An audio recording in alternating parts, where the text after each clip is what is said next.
It's October 2003, and small game studio Valve is working on a sequel to their unexpected smash hit, Half-Life. Despite Half-Life 2 being in development for 5 years, the team is behind on schedule again. But things were about to get a whole lot worse. Someone was about to hack into Valve servers and leak the entire game online. This all started when Gabe Newell, the company's CEO and founder, noticed some strange activity on his email. Someone had been logging into it while he was out of town. This was long before cell phones existed, so it was easy to figure out it wasn't just Gabe trying to get some work done on the beach. Soon after, issues on his computer would begin to pop up. Something as simple as right-clicking a program would cause that. After reformatting his hard drive and resetting his email password, he hoped that things would go back to normal. But then, internal communications between employees began showing up online. Soon after, Valve's employees realized that keyloggers were installed on multiple computers and more company documents began showing up online. Valve had a really serious security problem. Meet Axel Gembe. He was one of the people who managed to gain access to Valve's network. But Axel wasn't installing keyloggers or messing around on Gabe's computer. He was sort of just a silent observer who would download a document here and there. He was a huge fan of Half-Life and wanted to learn as much as he could about its upcoming sequel. Gembe's passion for hacking began after he downloaded a program pretending to be a Warcraft 3 key generator. Gembe couldn't afford to buy his own video games, so he hoped this program would give him a key for the game. Once he figured out what he downloaded was actually a virus, he did the exact opposite of what most people do. Rather than break into a cold sweat, reset everything on his computer, and panic for the next week, he reverse engineered the software, contacted the malware's operator, and asked him how to make his own viruses. From there, he started making malware that would steal game keys from whoever downloaded it. This was just the start of his journey, and he went on to create his own widely successful malware called Agobot. It would infect a computer, add that computer to a pool of computers, and the pool's owner could use them to spam websites with traffic until they were booted offline. At one point, Agobot controlled over 100,000 computers.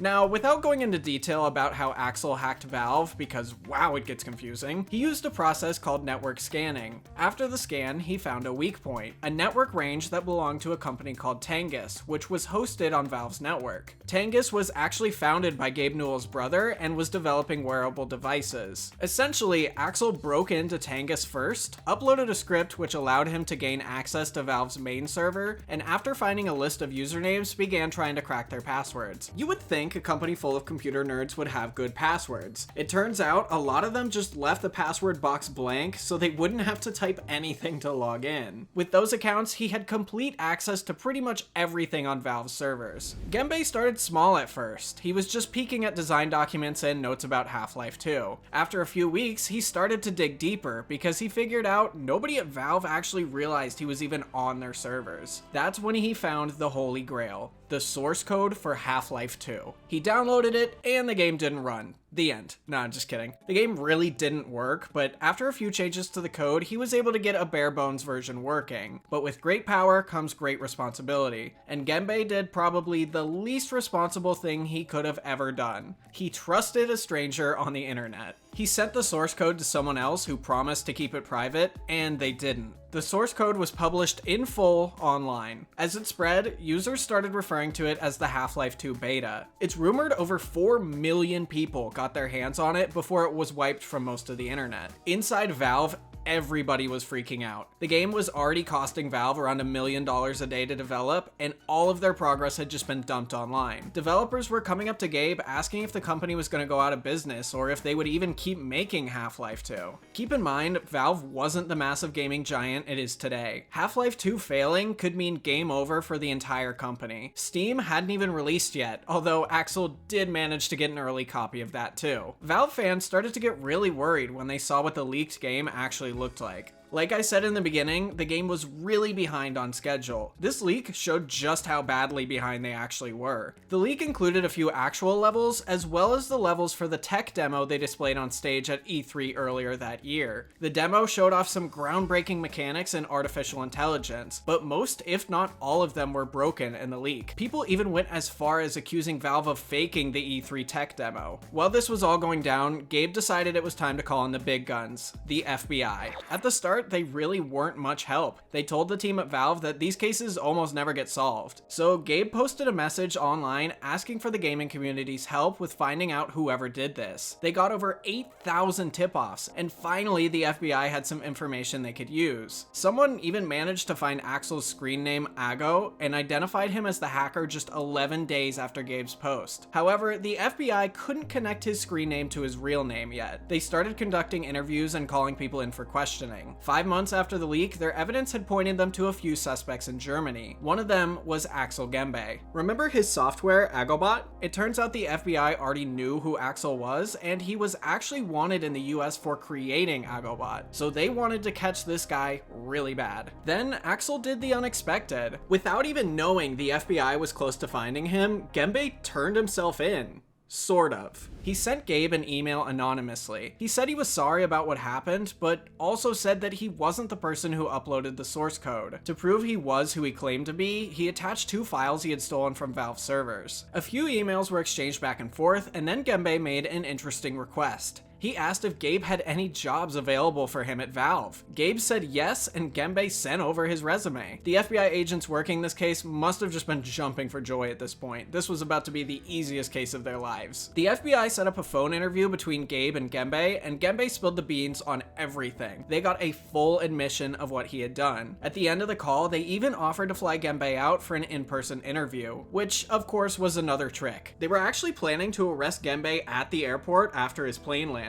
However, there was one major flaw in their plan. Gembe still had access to Valve servers, and the FBI was worried what he might do if he became suspicious. So the FBI sacrificed their big movie moment airport arrest and sent over the information they had to German police. The police figured, why would we wait for him to get on the plane? Why don't we just go arrest him now? And that's exactly what they did. On May 7th, 2004, Axel was woken by a group of German police. A lot of news outlets claimed that they woke him up with guns drawn at his face, but according to Gembe, that never happened. However, while he was making breakfast and reached for a knife, every rifle in the room targeted him. After finishing breakfast and having a cigarette, the police took him down to the station for questioning. Oddly enough, they didn't even ask him about Valve at the beginning. They asked him about another virus called Sasser. They believe Gembe was behind it because it used the same vulnerability as Agobot. It turns out they had arrested the actual creator of Sasser at the same time, another German, and they thought that they could be working together. Not only was Gembe not involved with Sasser at all, he didn't even know the guy who made it, so they kind of just arrested him for the wrong crime. Eventually, they questioned him about Valve and kept him in custody for 2 weeks. After that, he was released, but had to do frequent check-ins with police until his trial date, which wasn't for 3 years. The day of the trial arrived, and after 7 long hours, Axel was hit with only 2 years of probation. The judge made this ruling because of Axel's cooperation with the authorities, his difficult childhood, and his efforts to better himself. Before Gembe's trial, he had just finished an apprenticeship and gotten a job in information security. Another thing to note is Valve also missed some important deadlines when submitting information for the case, which seems to happen a lot over there. Now, remember at the beginning how I said Valve also had keyloggers on their computers and Gabe's email was compromised? Axel claimed he didn't do any of that, and no evidence was found that he did. So it's likely there were multiple hackers inside Valve, but as far as I could find, none of them were ever actually found. In the end, the leaks barely scratched Valve. Half-Life 2 was beyond successful and has sold over 11 million copies. Although Half-Life 2 is considered one of the best games of all time, many fans still yearn for what was shown in the beta. It was much, much darker, grittier, and a lot of the content seen in it never made it to the final game. As for Axel, he got let off easy despite being an international cybercriminal. He didn't really get in trouble for Agobot either, as the creation of malware wasn't criminalized in Germany yet. Although if he ever steps foot in the USA, I wouldn't be shocked if an FBI agent is there waiting for him. I hope you enjoyed today's video. If so, you should check out another, like the one where I talk about how the world's most popular mobile game ruined its developer's life. The link to that is on screen right now, and I hope to see you there.